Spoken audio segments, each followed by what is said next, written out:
সম্মানিত ভিউয়ার্স, স্বাগতম জানাচ্ছি নিউজ ক্লাব 24 সংবাদে। আজকের দিনে সবচেয়ে গুরুত্বপূর্ণ সংবাদ নিয়ে সাজিয়েছে আমাদের আজকের আয়োজন। এবার চলে যাচ্ছি খবরের মূল পর্বে।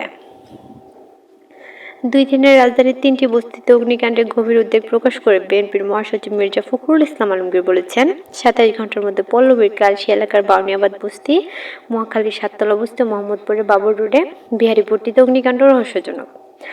বৃহস্পতিবার 26 নভেম্বর গণমাধ্যমে পাঠানো এক বিবৃতিতে এই কথা বলেন তিনি। মির্জা ফখরুল আরও বলেন, করোনা পরিস্থিতির মধ্যে এই রহস্যজনক অগ্নিকাণ্ডে রাজধানীর ওই 3টি বস্তির অসংখ্য নিম্ন আয়ের মানুষ ঘরবাড়ি, সম্পদ, অর্থ, পরিধেয় বস্ত্র, এমনকি রান্নাঘরের সম্বলটুকু হারিয়ে দিশেহারা। এই হেন পরিস্থিতিতে তারা শীতের মধ্যে খোলা আকাশের নিচে অত্যন্ত মানবেতর জীবনযাপন করছেন। তিনি বলেন, বস্তির নিয়ন্ত্রণ নিয়ে ক্ষমতাসীন দলের মধ্যপুষ্টরা ষড়যন্ত্র করে এসব আগুন লাগিয়েছে ভুক্তভোগী বস্তিবাসীদের ধারণা। আগুন লাগিয়ে দখল পাল্টা দখল, অসৎ প্রক্রিয়ায় কোটি কোটি টাকা হাতিয়ে নেওয়া, অবাধে মাদক ব্যবসা ও চাঁদাবাজির দৌরাত্ম্য নিজেদের নিয়ন্ত্রণে রাখতে তারা বেপরোয়া।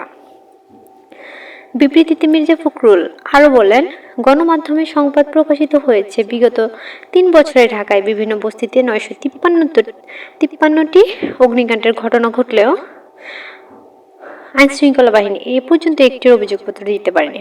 মূলত ক্ষমতাসীন মদতপুষ্ট মহলের যোগ সাজস ও অবৈধ প্রভাব এর মূল কারণ। মির্জা ফখরুল ইসলাম আলমগীর বলেন, সরকারের মন্ত্রী এমপিরা উন্নয়নের জোয়ারের কথা বলতে বলতে হয়রান হয়ে যাচ্ছেন, অথচ দেশে প্রকৃত অর্থে কিসের উন্নয়ন হচ্ছে এসব বস্তি ও বস্তিবাসীর দিকে তাকালেই সেই চিত্র ফুটে ওঠে। বিবৃতিতে তিনি নিরপেক্ষ বস্তুনিষ্ঠ তদন্তের মাধ্যমে বস্তিতে অগ্নিকাণ্ড এবং দখল পাল্টা দখল, দখলের সাথে জড়িত চিহ্নিত ব্যক্তিদের আইনের আওতায় আনার দাবি জানান।